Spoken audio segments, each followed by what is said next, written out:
All right. Thanks for joining us today, wherever you're joining us from. Excited to be kicking off.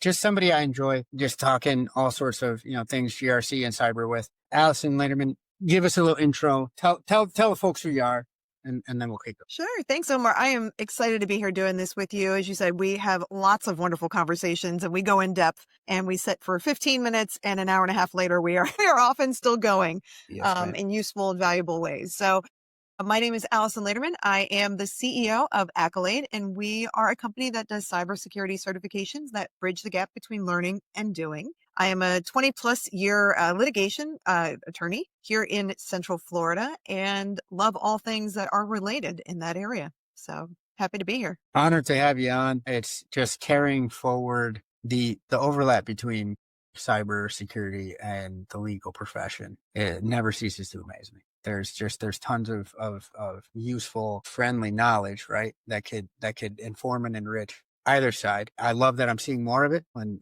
I have another homie that's a lawyer. You can never have enough homies that are lawyers in your corner. I never hear that. I love that. No, listen, you can never have enough. All right. Usually it's like, ooh, lawyer. No, stop it. Like, trust me. Like, listen, it's never a bad thing. So, have too much money. It's, just why would you ever? So I know that, when we're kind of leading up here, there's, we're both very passionate about, things in our respective fields as well as where they overlap. But what's the topic that's been eating at you recently? Depends on the day, right? There's a lot that goes on. I can tell you, within the last couple of weeks, there has been a resounding kind of theme that has processed or has come up quite often, right? That I'm trying to work my way through. And I'm thinking we could have a discussion about that. That would be helpful. And so looking at when we're talking about security in businesses, right? I think what we're seeing from what I'm hearing, both from educational institutions and from the organizations that we're lucky enough to work with, that there's kind of a dual challenge coming in at the same time. We've got the C-suite, right? And maybe some of the older guard where we only see cybersecurity efforts as a cost center, right? That there's no benefit. It's just a cost and it's a number and that's how we deal with it. And so we don't want to deal with it and we kind of ignore it, right? Going, I can't afford without actually looking and going, well, maybe I can. P.S. And I would save money on insurance and other things. And we can go into that. The other issue we're seeing is really from the bottom up. And what I've been hearing a lot of, which is very disturbing, is from the young people and the students that are coming up through the system. There's a resounding attitude and feeling among them of, well, everybody's already got my information anyway. So why do I care? Why should I care? And I really don't need to be secure because everybody's got it. And it's been bothering me trying to figure out how can organizations really get past that, right? So that they can change the culture in the organization, top down and bottom up, and create that culture of security and that interest to want to keep their organization secure. And why should they, right? For those small businesses, medium-sized business, large business, how do you tackle those challenges as they're coming up from the bottom and the top down? It's there's going to be recency bias here, right? Like just going based on like what just happened. It was funny, right? Pre-show, we're doing the same thing. Like, hey, this just happened. One of the, like an effective way that I've seen, because again, that sort of apathy or that sort of resignation is music to bad actors' ears straight away, right? Like, oh, hey, if you're already resigned on the fact that it's out there, why not just hand it over? I'll hold it for you. So it's talk about making it easy for the thief, right? Here you go. Honest to goodness, right? Like I've never thought of like, oh, you know what? Like my car's gonna get stolen, so let me just leave it unlocked. Like I just, like I'm just thinking back to the days when my dad would have to tie, the club. Right. But it was, my gosh, but it was never the club. Yes. Like the club, I do remember the club. But the club was like too rich for my dad's blood. So like he would get like the janky one that was even like somehow I just like, Dad, how did you find like an off market club? Like this thing's already just like, it's just the thing of metal. Yeah. And, but then he would do all that for his car and then, like take the radio out. Right. Like that was definitely, he had to make sure. I was going to say for the young people, we used to take our radios and the faces of our radios off so people wouldn't steal our radios. And took that, like, it wasn't your cell phone, right? Cause they weren't there, right. But you had to make sure you didn't leave home or leave the car without taking your radio out. And many times, and I remember the radios being over time, the radio price overtook like the value of my dad's car, like 100%. You know, this is, Oh yeah. you know, the felt he stapled in to the top one day. But still, even the beat up old car, my dad would lock it. And that sort of, you know, that you don't want the apathy or the resignation to set in terms of like the cybersecurity side of things. Recently we did something where we consensually doxed somebody on like live on a call. You know, had somebody come in, very, very good at, and again, it was awesome because it was overlap. It wasn't like a cyber person. It was just somebody who said, listen, I'm just really good at OSINT and, you know, being Snoopy. And I was like, you have a bankable set of skills, right? So if you ever want to get into business, like this is threat intelligence that you could produce. The person had a very common name, which I think was like one of the reasons why they were chosen, right? From the folks that volunteered, and the amount of data that you could find off of just, you know, a couple of, again, freely available, not even really technical type hacky stuff. The amount of data you could find and the laser pinpoint focus that you could have, right? Of course, disambiguated the person, found family members, found where they went to school, basically their entire adult life, as you said, right? All my data's out there. Was astounding. And I have not seen in any other sort of like activity that we did, the type of like visceral reaction to, oh man, this is what it means for my data to be out there. I think part of what you're identifying with that resignation is that folks, it hasn't hit home, right? Unfortunately, or fortunately, at least in that case. But when it does, it's almost too late, right? Like, you know, I'll tell people what I do for a living. They'll nod politely. They'll be like, oh, okay, you're in a dark room getting pale, right? Like that's just a thought, right? But until, unfortunately, it happens to somebody, and then you see potentially the type of damage. I think, let me ask you this. Do you think it's a function? Is it a function of we're always connected everywhere, right? It's just overwhelmingly, right? And like you said, we're part of the generation that wasn't connected, got connected, had to adapt to it. Not now. There's many more generations that are just like always connected, right? So they don't know the before time. Is it a function of that? Or is it a function of like the industry itself and kind of how it forgets to tie back what we do to like the human impact and the human element? So, you know, I think it's a little of both. I think it's a great question, right? So part of it is absolutely that when your phone is a computer and you have grown up with nothing but a computer available to you 24/7, and maybe you're not paying attention to the strange people you're talking to when you're playing roadblocks, right? And you just take for granted, right? I mean, and when you realize who your kids are talking, you're like, no, we're not going to do that anymore, right? Like I'm going to stick you in a bunker until you're 45. I wish, right? As a parent, I'm a parent as well, and I have a 19-year-old, not to share too much info, right? But he's very, probably because he is my kid. So to answer that second part of the question is he is aware online, and we make that a lesson in the house of what to share, how to share, when to share. That's brilliant. Yep. What not to share, right? He was never allowed to have a social media account where he was posting pictures of himself at his school or migrate it. None of that. Like, I don't need anybody showing up at your school saying, I'm a friend of your mom. Here's your picture of you saying you're at such and such school. Like, we're not doing any of that. And so we made it part of our culture in the house. I guess the downside or upside of having a lawyer as a mom who's thinking in terms of risk, you know, he doesn't walk over grates that you see, you know, when we're parking lots, like, not to scare my kid, but I'm like, look, I deal with that lawsuit. Kids have fallen through that. I do the same thing. I just did it going in to work. Right. I was like, I could get around it. I'm like, no, that's the death space. Like, I'm not playing games. Right. Like, you just got to be mindful. I think, and that's a big thing. You know, when I go to high schools and I talk to students about where we are, right, as a society, and really kind of talk about how they're the product, how their information that they put out there, that's the market. Like, you're what they want because you're going to be sold to, and your information is going to be sold and used. And so the more you're giving away, I mean, we just give away, we'll say it's not intellectual property, but it is depending on what you're making, right? If you're out there creating things and all that, you're just giving it away for free. And to be mindful of that energy, of that information that's out there, and that not everybody's going to use it for good purposes, right? That type of thing. And they've got to be aware. The other side of that is, you know, we talk to a lot of schools, and one of the things that we've been talking about pretty consistently because we very much believe in this, just like those basic courses, like when we were young, right? Mm-hmm. And we had a computer lab, Yeah. right? And we played Oregon Trail and all those types of things. And we learned though how to use an Apple IIe, right? Like we were Grandma on our little Gremlins computers. taught me English on this thing. Yeah, I remember.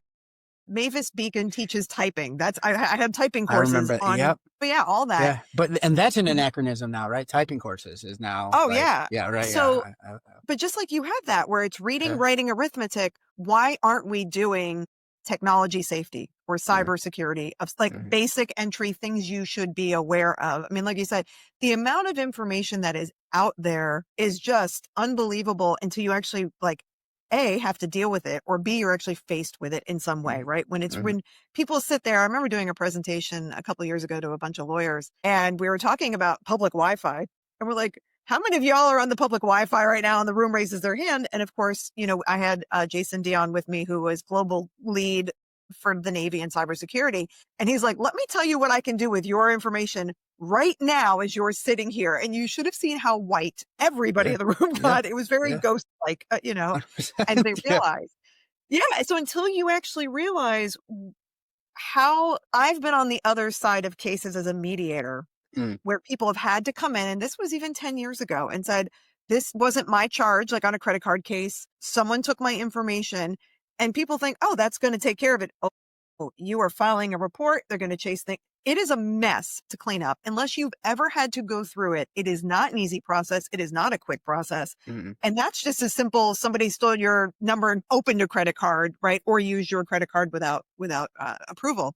So until you're really faced with the challenge of, oh, I can't get a home loan, a business loan, a car loan. I can't do X. My bank account has been frozen. Whatever that pain point is for you, where you realize it, you like you said earlier, it's too late, right? Now you got to go clean up and try to refresh, but your number is your number and all of those types of things. Because it was part of, is it kind of that they've been with the technology or part of like the culture, right? I think it was part of where we were going with it. And I think it is both of that, right? It's part of that we were talking about with the schools on that education piece. I think that's how we change it from the bottom up. And you do it early. Yeah. Because if we start kids, like I said, like I did with my child, which was, this is important and you need to understand this. And we caught him doing something once online that we did not approve of. And we had a very long conversation of why you don't behave that way and why you don't send that even in a private message and those kinds of conversations. Of course. And we take, where I live up here in Central Florida, there were 3 high schools with students just this week, 3 different high schools who committed suicide because of online bullying. And that's the aspect of right. That's the other side of this. It's terrifying for me. Like I'm Absolutely. I'm at the beginning of it, and it's and it's a little girl, so there's different flavors and aspects to it and it's just like it's here, right? The cat's out of the bag, I feel, unfortunately. So, you can't put Pandora back in the box, but the best you can do. I remember having a hard conversation with my sister where, I've been very, and finally my wife gave me kudos, 2 years, but she gave me kudos. I'm a patient man, right? She says, I like that you instituted this rule, right? To your point there. My sister was the first person, and I think so far, knock on wood, the only person that for like a 10-second stretch there posted a picture of my child online. Right. Now, mind you, I had a lot to say to dear old Jess of like, how are you not clearing that? Like, we're still in the hospital. Like, we're still like my heart is warmed by you wanting to share the joy there, but no. And then I've been adamant about this. Like, we're not posting images because, like, listen, and I know that there's technical folks out there that are like, well, that doesn't matter. Listen, great. I just want to make it a hair harder for any funny business to occur. Like, if we can do that, and to your point there, like, that breaks my heart when you see folks getting extorted in that fashion. And it's really how many times do I say, and I think we've said it, in other conversations, like, I'm so glad social wasn't around when I was younger, right? When I was in that headspace. Like, I say wild stuff now. Like, I say it to Chris all the time, like, listen, social was around when I was in high school. I'm not getting a job. Like, I'm not employable. Like, with the hot takes that I would just like just throw out there to be a troll. Like things, like there's honestly, and I'm just so grateful. But now that is ever present. And as you said, it can get taken to a place where like this is happening. And, Oh, yeah. but if they're not armed with the conversation or just the discussions of, just straight up, this is some cyber hygiene, right? Or online internet hygiene or technology hygiene. This is how you want to do it. Or just think about it, right? Like you guys, there's going to be consequences. The internet is forever. Think about what's going on.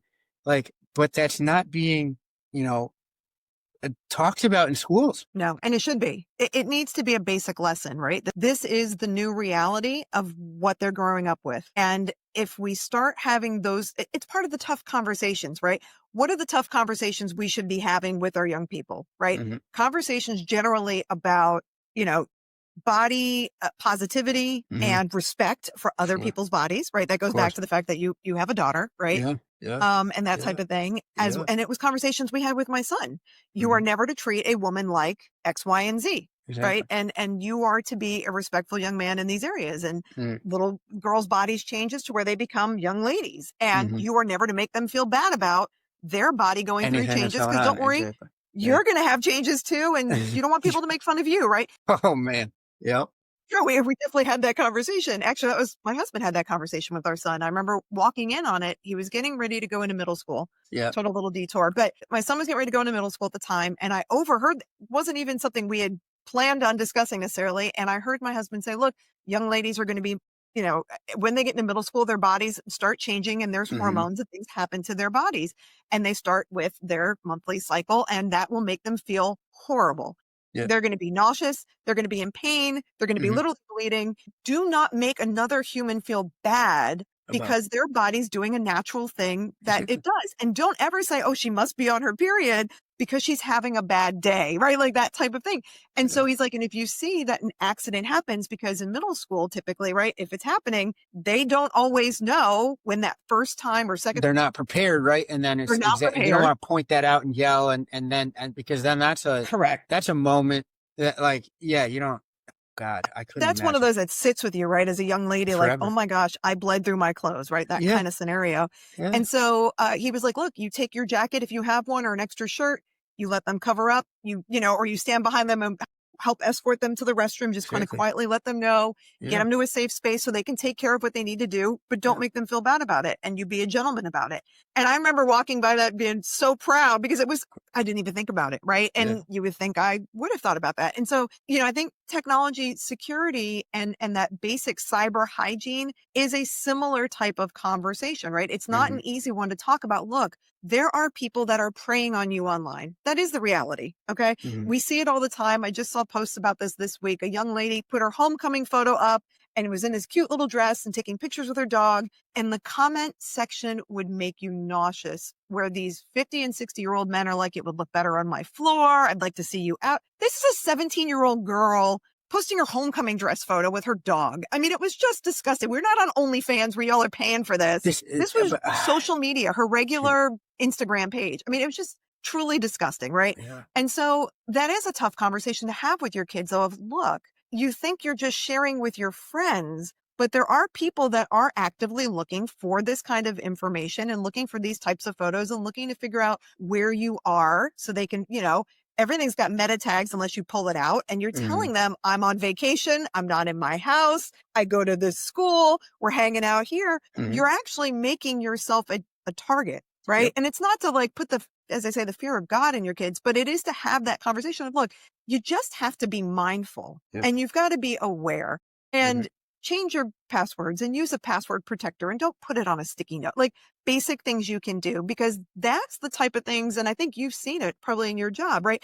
Some of the silliest hacks. I just saw one, I think it was earlier this week. It was a very large company and you might know which one it was, but they found the password for somebody's password. They got in the system. The admin had on a digital piece of paper in the system, admin password written. Yep. To where they could then get into the whole system, and they never encrypted the credit card numbers, and they got 100,000 people's credit card, all full details, nothing encrypted, not 4 digits. We're talking all the numbers. Yeah.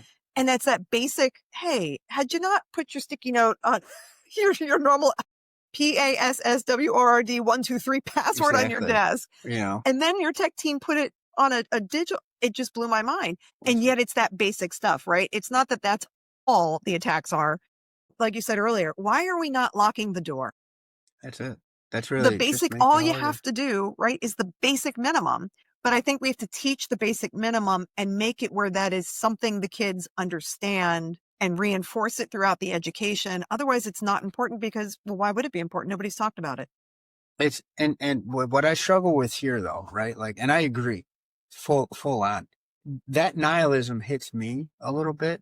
I'm not gonna lie, even being in the industry. But then you look at, well, the national stance is that the data doesn't matter. And so, it's, pirates are us, right? Essentially, like data brokers are allowed to data broke. And again, a cheetah is going to do cheetah stuff, right? Like you can't get mad at a jaguar for, murking something. It's what a jaguar is going to do, right? Like, that's right. So it's, you want to, like, is there going to have to be, and I don't know what this would be like, is there going to have to be like some moment, right? Because like what you just mentioned, folks, getting extorted and committing suicide, like that's a tragedy, but that's not enough to instill some sort of like, hey, we're just going to have basic rules of the road. Again, I don't know how you put the cat back in the bag, whatever analogy you want to use. There's no, like, here's the basic minimum of how you're going to treat this type of data. Personally, listen, I thought, here's what I thought. When 23andMe or something like a 23andMe got owned and went bankrupt, and then suddenly like, hey, please have data, give me some money, that type situation, right? I thought, okay, right, this is like, we're on the way to altered carbon land, right? Like that'll be the thing. Like when that happens, folks are going to wake up and then everybody's going to go, this is insane. It went by with a whimper. I don't know, what sets that for? I know we have to teach folks, and I fully agree there, but I personally struggle with like, well, if the floor is not there, right, on a societal level, like why, like, cause that's, I just imagine my kid hit me with that down the road. I just know she will, right? Like, Dad is just being weird. Put your tinfoil hat on. I know she's going to troll. She trolls me now. Like, I think she bit my toe, and then I yelled in like surprise, and then she made fun of the yell. That's what's crazy to me. She's 2 and was just walking around like, I'm like, my kid's troll. Like she caused injury and surprise, and then was like, oh, look, you can't. Like, so I know that I'm going to be like the weird cyber town crier, right, down the road. It's just going to happen. What do we do? Like, is it like, could the schools then instill that? And then the kids coming out of that system, maybe, I think, be the change that we desperately need? Like, is that something you see? I think that's part of it, right? When we start talking about that, because just like we've had to institute basic sex ed because the parents weren't having conversations. And of course, that varies state by state as to what that actually is. Yeah. But nicely handled, by the way. Nicely. I like, that is probably one of the most pragmatic ways to cover that. Salute there. That's your pro. That's legit. I don't always say the right things, but I try. That was brilliant. Like, I'm going to use that for, like in any other conversation where I have to like, want to talk about Bad Bunny? Well, in certain states you can't, I'll find a way to, like just screw around. Well, you can even move that into AI, right? Like when we look at, when we're looking at AI security, it's very funny. First of all, AI security falls into cybersecurity, right? I really do think all of that needs to work together. And that's a bigger holistic picture. And we're siloing it and only looking at, AI does this, that, and the other, and they use AI to attack, but we're not talking about AI security as a whole and the things we need to be looking at, and the businesses. And I'm seeing a little shift where I'm seeing some more job postings, and I think they're starting to tiptoe into that area. But I don't think there's a full discussion and understanding. And all we hear is, deepfake. Yes, that's obviously a problem. No one's saying it's not. But there's other pieces to it, right, as to the bias and some of the other things that go on with AI security, or when it's not taken appropriately measured, right, or responsibility with it. Mm-hmm. And, it is one of those things we have definitely built up very quickly without guardrails of much of any, right? And we don't have, we'll say in the USA federal law, there's not a you have to or you can't necessarily. And we've got a patchwork quilt of states kind of like Zach said, doing what they want and based on their limited understanding. And we are friends with someone who is, I'm trying to find the right way to say this because I'm obviously stumbling here, but we are friends with somebody who is involved in the government here in Florida. Okay. And this person had approached me about a few months ago and said, and this is somebody who votes, you know, as far as like things happening in the state of Florida. Exactly. Yeah. And said, I don't understand why we as representatives, elected representatives and officials aren't understanding enough about cybersecurity or don't care enough to understand, but that we're not doing anything about it. And what do you think the reason is? And I'm like, you're the one sitting there. I'm just going to guess. I mean, you know, that it just hasn't affected their lives yet, right? It's one of those. Yep. It's funny that the ones that are making the rules and decisions, if you even listen to some of the stuff that you hear on TV, filtered or unfiltered, you know, whatever version of flavor you go with. Yeah. But you have to start questioning going, do you guys even know what you're talking about there, right? If they start with, I'm on the Facebook, well, you usually know that's probably not a good sign. Listen, I caught myself saying that the other day, and then I felt a gray hair popping on the top of my head. Like for some reason I stumbled, like, and then I called it the Facebook, and I'm like, I'm done. I think I muted myself on. It was like I on a say it ironically, but no, yeah. Sure, but it totally just like just blurted out, and I'm like, and then I just then I just got a thing of Ben Gay and put on my knee. I just preemptively, I was like, it's gonna hurt. Like I can tell I just aged. Like, oh God, you know, I'm so mad at myself. You got to protect the bones and the brittle on this one. You don't want to land wrong. I had some yogurt, right? Calcium. I needed, you know, I didn't want to fall or something. But like, it was so, oh God, but you're right. And see, you take preventative measures, Omar. You have to listen as a risk manager, right? Like through and through. Like that's just weaponized anxiety, right? I think we've talked about it where it's like, that's my kind of like life view there. But it's insane when you hear elected officials at the highest levels discuss tech, and it's like, oh no, this is, and then the folks that do kind of know, like there's one or two, you know, big fans of a few, they get shouted down though, right? And that's like, then it's, you know, like I said, my kid's gonna do to me, right? Take your tinfoil hat off. Like, what are you doing? No, but yet that patchwork that you mentioned, I think it was a brilliant way to put it. That it allows the smaller apertures and that's all that's needed. Right? Like, unless there's a blanket, here's the floor, you know, okay, cool. You're going to be protected by a big margin, at least relatively, if you're doing business in California. You're going to be protected by a decent margin if you're doing business in New York or in Massachusetts, right? Or in some surprising states, Louisiana, Virginia. I think, you know, but I shouldn't have to sound like an Animaniacs episode reciting the states to discuss like where the best privacy and cybersecurity laws happen to be, because all it's going to take is then, okay, cool, my nefarious data brokerage is domiciled, you know, in the Seychelles or wherever, right? Like where there is no laws, right? So then like that, again, we go back to the internet's pervasive. These tools and technologies are pervasive, but the rules of the road certainly are not, right? Like imagine if you were driving and like part of the road had the rules that we were used to. And then suddenly, without like announcing it to you, it could change. That's right. And then how insane. Now you're driving on the other side of the road and someone's coming down this way and they're weaving and you there's can no throw stop stuff signs. at people. And for this stretch of land, you're going to Mario Kart this now. That's where I'm going. That's 1,000%. There's banana peels, all right, and there's blue shells, lightning bolts that go out to come down. You knew exactly where I was headed, right? I think, but only for a certain stretch, and then you were safe again. But not as safe because it's still different from the first stretch of land that we went there. Like how that wouldn't, you know, and again, I want to ask, awesome having lawyer as a home, like doesn't like concept of like interstate commerce come into effect where just like I would imagine that it just slows things down, or is it the fact that it just doesn't matter? So they just go as fast as they want anyway. So who cares?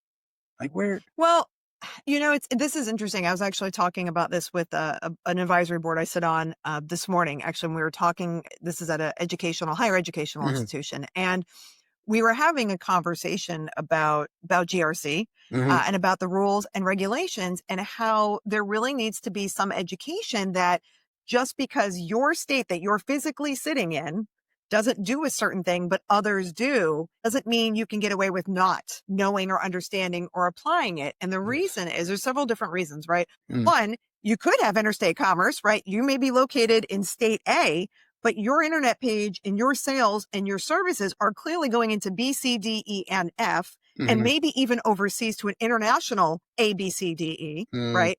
And so you need to be aware of all the different regulations and or have someone, right, that is trained in that area to understand the regulations and how the interplay is and how they work. And the other part of it is really when we talk about the legal system in the United States, and this is something that I don't feel like businesses hear enough and really understand. The way that the court system works is they look first, obviously, in your state, right? Now, depending on if you're an international company or you're a company that has interstate, you're moving back and forth, you might have multiple states that apply. But the court will look first to if, say we're domiciled in state A, our business is in state A, and we're going to look at state A laws, okay? They may say, okay, there's really nothing here on point in state A. You know what? Now we're going to consider as persuasive states B, C, D, and E who do address this issue. And you know what? It looks like this is a common practice in other states. Y'all should be doing it in this state also. So they're not creating like legislative law. They're creating what's called common law, right? And they do it based off of what others are doing. That is reasonable, right? It's either a technology or a practice that's available, it's readily accessible, and it's irresponsible not to do it, right? There's other legal terms that I'm not giving you like full legal terms, but that's the general concept, no, right? but you're breaking it down very well. Around. Yeah, no, that's... And they can look around and say, wait a minute, digestible. They're all doing it this way. Why? That seems to be the best practice. That's what's safe. So therefore, it's not reasonable to say, oh, just because we don't have a law, not to take reasonable measures. Right. Gotcha. That would have prevented this incident, whatever that incident was, right? If it's theft or something else like that, theft, property loss, bodily injury, right? Whatever, discrimination, right? Insert problem here. So it's, you know, with people that are working with organizations, there needs to be that bigger picture of what do we think we're required under national, state, international laws, but also even if ours says, oh no, it's quite kind of silent here. What is the industry doing as a whole? Because what we are finding is there is a bit of self-regulating going on, right? In those types of areas where it's like, we know that's bad. We're not going to do it, right? And it is that fine balance between capitalism, money, and responsible capitalism of, are we going to be hurting a lot of people when we do this? And one of the things I always come back to is the Ford Pinto when we talk about this kind of conversation, right? The classic case, right? They knew going down the line, when it was at a stop and a blinker was on and it was hit from behind, it was going to go boom, right? And somebody was going to die. And they did the math. This is inherently the problem when it comes to cybersecurity that we talked about at the very beginning. When they did the math, it was too costly in their head to pull the car off the line and redo it. And they figured it was worth paying out a few dead people suits, which honestly, as a human, is kind of gross. We're going, how many dead people can we manage? And that's okay. It's heavy to hear. It must have been heavy to say, even though like we've obviously discussed this prior and you and like, but it's still icky like every time. Lands hard. Yeah. Right. Because you think about it, our system is based on money. Right. I mean, that's when somebody dies, the way we compensate for that life in the US, it's really gross. People don't really quite understand, but I've lived this life, right? Of course. I literally worked for insurance companies and I filled out a little sheet, an Excel spreadsheet, you know, top of the line back in the day, right? But we filled out an Excel spreadsheet. Top of the line, sadly. Still top of the line in some security issues. No judgment. No judgment. Indeed. No, I'm absolutely judged. I'm absolutely. But a little judgment. But they, you know, we literally would put in there, it was a formula of what is this person's life worth? And that really hits you home if you have a heart and a soul and you're a human and you think about other humans, right? You're kind of going, you don't even have to be a softie to go, what is the value of that life? And the formula really was, what does the law say? Are they going to like our person? What is the likelihood of that? What does the judge look like in this area? How's opposing counsel look like? And this is all percentages. What does the case law say? And what is prior found value in case law of a missing arm, a leg, a full body, a wife who has 3 kids, had a job, was divorced, is a single mother, went to church every Sunday. We'll have 30 people coming in to say she was the best woman and made banana bread every weekend for homeless people. What's the value? And you have to put a dollar on that. And I'll tell you, one of my last ones that I was asked that I couldn't do it anymore. I was like, I can't do this anymore. And it was, it was a child, about 5 years old. My son was about that age at the time. Mm. And it was his first trip ever to Disney. And his parents had a brand of car that had a specific brand of tires that were known to explode. And the tire did.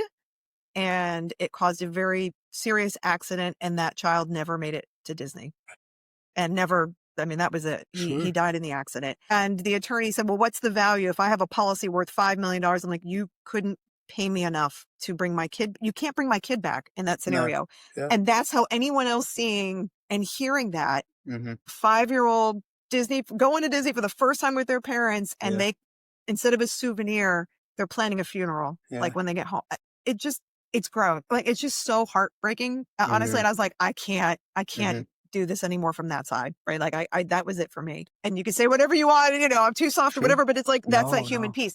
And when you look at technology though, and we think about how it does impact people, and you think about lost lives, whether because a system went down or because somebody was bullied or they were extorted or whatever, it feels like that is part of our human being social contract of wanting to live with other human beings, right? That there is something that we would want to put in place, whatever that is. I'm not trying to say be scared of everything. No, but we should have some responsibility to each other and to ourselves that we want to do that. Because, when you go back to social contract from the very beginning, right? We were all living in our own caves and going to go hunt, go gather, go do our things. At some point, there was some community that created because we're better off doing this together than trying to do this alone. And when you get into that scenario, you're willing to give up some things in exchange for others. And I think that's ultimately always the challenge of, well, what is it we're willing to give up and what are we getting in exchange?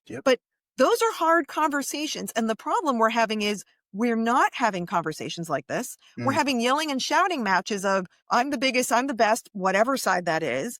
And talk, like yelling points and talking points that really, when you break it down, I think all of us are here because we want to have a sense of safety of some kind. Right? We live in communities with other, and we have those things. And we realize as humans, we have very similar basic needs, right? Food, shelter. We want to have some level of happiness and enjoyment of our lives, whether or not you want to have a family or you don't want to have a family. Those kinds of basic, decisions and being as part of a community and education. I think there's a lot more commonalities if we have the conversations, and that goes down into tech as well. And I just feel like there's a lot of talking past each other, not talking to each other. Yep. And sorry, I did not mean to get on a soapbox. No, this is, it's funny. It's intriguing because, of course, right? Like that's the dark side of where insurance can go and just, how it breaks things down. Oddly enough, many moons ago, I sold insurance. So I remember, okay, this is the type of policy that would cover this, this, and this, but not that. And I remember like the first time learning all that going, wait a second, like, hold on. It's because this will cost more. So that's why we price it this way. And just that threw me for a loop. But lately, oddly enough, it's cyber insurers that seem to be almost wagging the dog in a way of just bringing up like a basic level, as you said, right? When you were going through, reasonable practices, right? And how, states can essentially influence each other in that regard in certain circumstances. Light bulb went off. Then you went into the cyber insurance. I'm like, this is why we're homies, right? But because I was like, because this brings it all the way back to the beginning of the whole point of this, right? It does, right? Like, oddly enough, out of nowhere, like I didn't have that on my bingo card, and I vacillate because there's certain times where I'll go back and say, wow, they're not going to, XYZ insurer is not going to cover that. Like, that's nuts. Like, wait a second. Yeah. I mean, are you throwing away the entire concept of, transferring risk? Like, what's going on?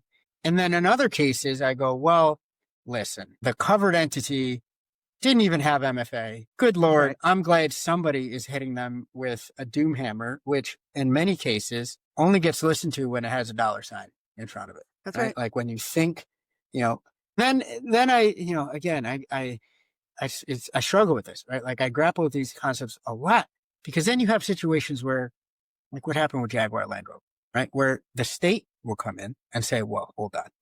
You guys weren't cyber insured, which is insane to me. That's different topic for a different time.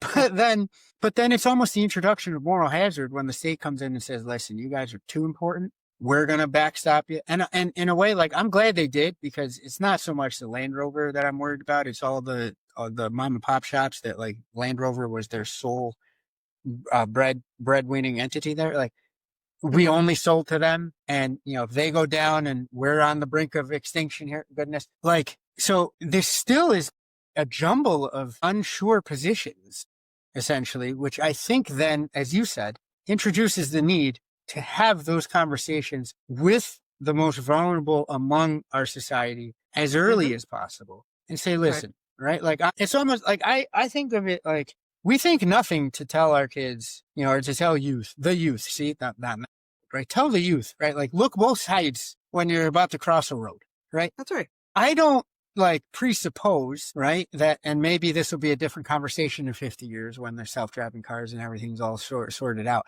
But I don't presuppose that the cars are going to handle themselves. I make sure that at least I have a conversation of, like, listen, you know, you're crossing a thoroughfare, you know, trust but verify, arm yourself with a little precaution here, and be a risk manager, essentially. Like, what's it going to cost you? Looking left, looking right for your life? I think that's a very easy trade-off here. It pains me that that's, like, the only, you know, I feel like it's, you know, a cardboard box against a missile sometimes, sadly, right? Without the help of the state, you know, like, the help of entities that, like, are big enough and geared up enough to help out in those situations, right? Like, these problems are enormous. But yeah, you're right. If we start at least throwing it into schools in a measured way, in a cogent way, which just I think teach them about MFA, passwords, right? Some of the basic hygiene that anyone should learn, then it becomes ingrained in them. Just like you said, like looking across the street. Yeah. It's just looking across the digital street. Yeah. That's honestly. all. Yeah. That's really, yeah. I just want to touch on the cyber insurance thing, because I think that is something worth a very quick discussion on. And I'm sure we could pick a whole conversation about this, right? You and I can totally do an episode on this, but a couple things on it. One, excellent point on risk transference for cyber insurance, right? Which is, a lot of people think, oh, I bought insurance, therefore I'm automatically covered. And insurance, I say this all the time, so if you've heard me say this already, I apologize, but insurance of any kind is literally the one thing you buy sight unseen where you have not read the terms of it before you bought it. 100%. Right? Think about it. Have you ever seen a car insurance policy unless you specifically ask your agent to see what happens? You have an agent say, oh, yeah, it's covered. It's got cyber on it. And then if you open up, say it's like an Arizona emissions policy, and you look in there and you go, well, no, it has access to things and they give me 20 grand. That is not going to cover a cyber incident. And that only covers, right, X, Y, and Z. So, you know, one thing for businesses to make sure that you are effectively trying to transfer that risk and will have that chance and not be surprised at the end is to A, look at the terms before you marry them, right? Before you sign that contract, ask to see what's actually included. If you don't know it, get a lawyer to look at it. They'll tell you this is covered, this is not covered, so that you know you can properly plan. See? Lawyers as homies, right? Buy them a beer. No. Buy them a drink. But it's true.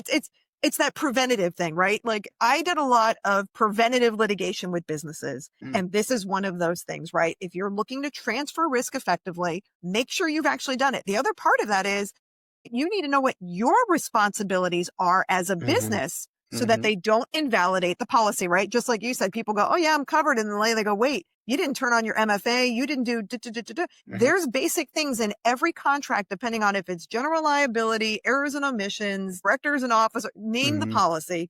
There will always be responsibilities for you, the insured, including you change the address or you have to update them timely. If a kid moves into your house, or your kid turns 16 and you haven't told them yet, or 15, I think in Florida, right? Because now they're starting to drive and you haven't updated it.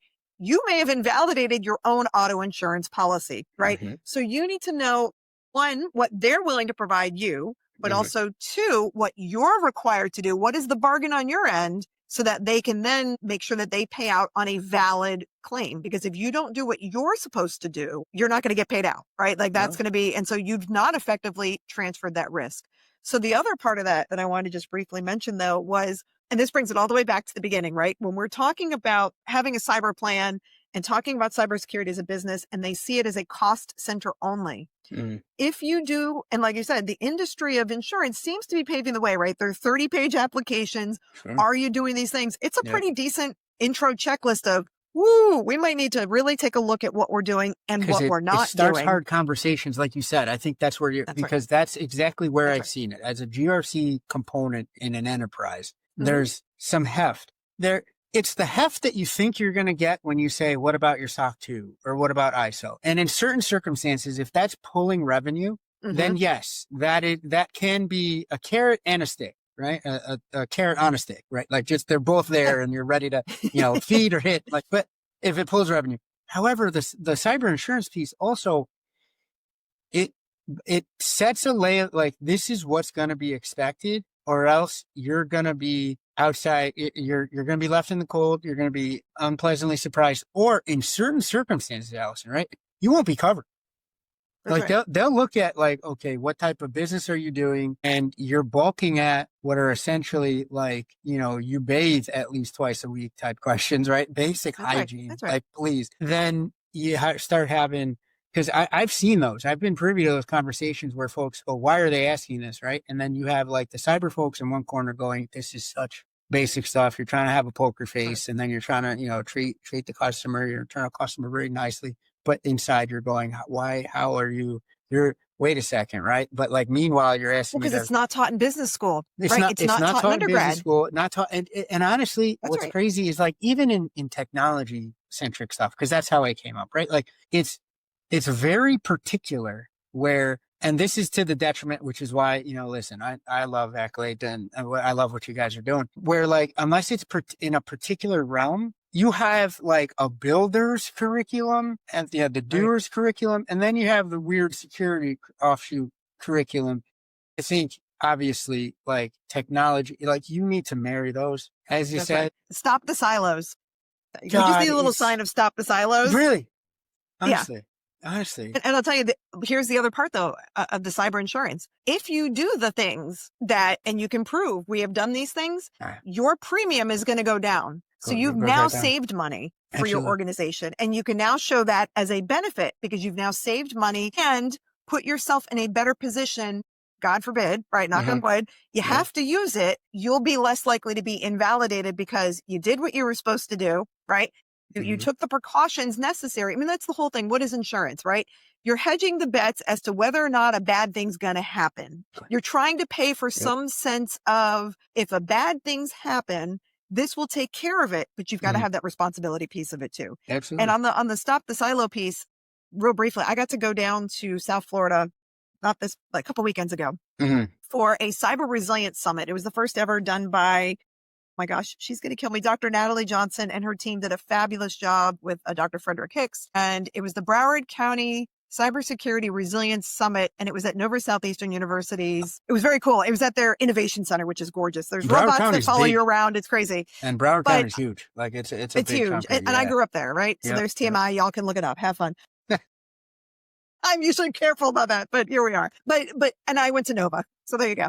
One of the fascinating things was one of the presentations was Broward County itself came in, and they talked about and they showed how they did a cyber resilience planning with the not just the cyber folk. It started in the environmental department. And they were looking at, if a hurricane comes in, what critical infrastructure is down, and how do we become resilient to that? How do we get it back up and running? What if the power goes out? What if things are flooding? How do we get to the hospitals? And from there, they brought in all the other departments. They had photos of all of it, and they showed us the plan. It was, chef's kiss, right? It was beautifully done, where they stopped the silos and they had the conversations of like, look, in your department, if this bad thing happens, what happens? Well, this happens to the hospitals, and this happens to the schools, and this happens to the food source, and that, right? All of those things were discussed to where they could put, now it's not a set it, as you know, it's not a set it and forget it, but talk about an important step of, we started the conversation and everybody in the room understood that it's no longer just the schools and just the water and just the power, just the cyber, just the business side, it wasn't just the anything. It was Broward County and its residents. And how do we as a team address these scenarios?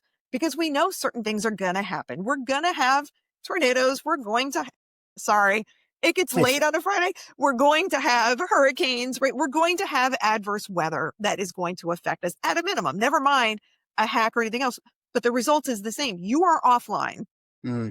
You may lose. Everything gets short circuited, right? Mm-hmm. You have a bad electrical storm. Mm-hmm. How are we going to address those things? And it was really, and then they were able to get to the tech piece also, because they were able to get it to relate back to all of the different areas. And they were able to do a comprehensive resilience plan for the county. And it was just wonderful to see. They did a fantastic job. So it's the conversations, right? It always comes back to that. I've seen, and I think even recursively for the tech folks, right? You get into those scenarios where then you understand, okay, what's important to the people that I'm serving? I think as a technologist that this, and this, these are the priorities. You may, unless you have at least open channels of communication at the very minimum, or as you just showed, you do those tabletops or those actual physical drills, you go through and you walk through, you check it out. That's right. You won't know what matters to the folks that you're serving. And until you do that, then you won't know, okay, what do I need to protect? To what level should I protect it? Right? Like, like the pain scale at the doctor. What face are they making when we're talking about this outcome? What face are they making when they're talking about this outcome?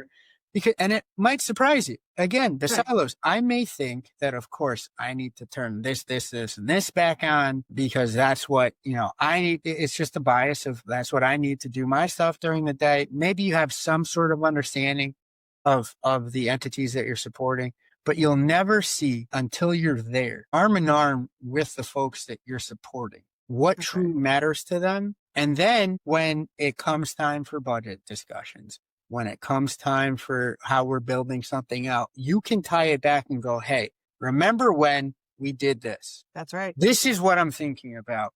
Even if it's not the same because some time elapsed and the world turns, just having that piece of connection there where, listen, I'm still thinking about what matters to you. I'm not some weirdo in a basement talking tech, and then that, you let out for air some days and then you put them back down there. Throw a pizza down there. Hope it's all good. Throw pizza, white monsters, right? Like that's just, and then, let them, if you're really good for Christmas, we'll give you the OG Four Locos and just go nuts, have a party.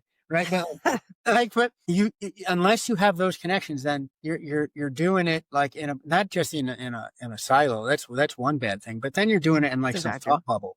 That's where you're crafting, like you're over engineering. You're a horse with blinders, right? You only see what's in your tunnel. And unless you're in, like you said, Broward County, right? Broward County has such a mandate beyond tech. It serves the community, right? So unless you're in, straight up a tech field, and you're selling tech services and it's just end to end, it's just the builders and the security people, which is very rare. Unless you have that, you're doing tech for something else. That's right. So know what you're doing it for. And then because how would you define resiliency unless you know what matters to the people that you're serving? Exactly right. It's impossible. Exactly right. Yeah. I think that's a great place to end, or we keep going for 3 hours.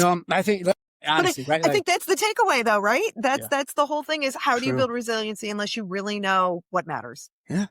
Right. And that can change. And I wish there was an easy way for us to say, oh yeah, at this point in time, listen, right? Not even SOC 2 lets you get away with point in time for too long, right? You eventually have to go to the type 2 and have it be a nice fat look back here. But you have SOC 2 of the my diet. What can I say? But, I see that. I was like, you must have had a week. One can say that it was a week. If it is to be said, then so it is, right? A little that's fair. I get it. I think we've all had weeks. I know I've talked to quite a few people that this has been, it's interesting. And I enjoy these conversations with you because you know what? The world is heavy and, the human experience changes as quickly as cyber. It's like if we sit there and focus too hard on it, we're all just going to be depressed, right? Mm-hmm. And so you find the glimmers and you find the joy. And I very much enjoy chatting with you and having these discussions because even if we can't solve all the problems, at least if we're talking about it, maybe somebody says, you know what? We actually had that. And here's how thank you for sharing. Like, let's have a further discussion, right? But if we all just kind of stay in our little, don't touch me, I'm hiding in my basement, then we're not going to have new ideas, right? And we're not going to be able to challenge our own ideas and our own beliefs based on our knowledge, because I am not going to believe, that I am the end all be all and that I know all things, right? Like No. there's no way. Goodness. What was famous quote, right? All that I know is what I don't know. Yeah. I And mean, there's plenty we don't know. And so that's that challenge of how do you know what the other side or part of your organization needs unless you've had that conversation? What do you need to absolutely. protect? What is at risk? And that's the same thing on the legal. That's where it goes back to law and cyber are very similar. Mhm. My entire career has been built on assessing risk, coming up with some value. What is that cost? Is Mhm. that too much of a cost? Do you want to accept that cost? Do you want to mitigate that risk? Do you want to transfer that risk? Mhm. What do we do to help your business stay a successful business and try to prevent these other issues from happening, whether it's an intellectual property issue or whatever? Mhm. And it's very similar where you look at the holistic side of what's going on. Do you have employment issues? You have similar in cyber, right? It's different words, but it's the same idea. There's Of lots of course. little different things, but until you really look at all of it and go, this is a bigger problem.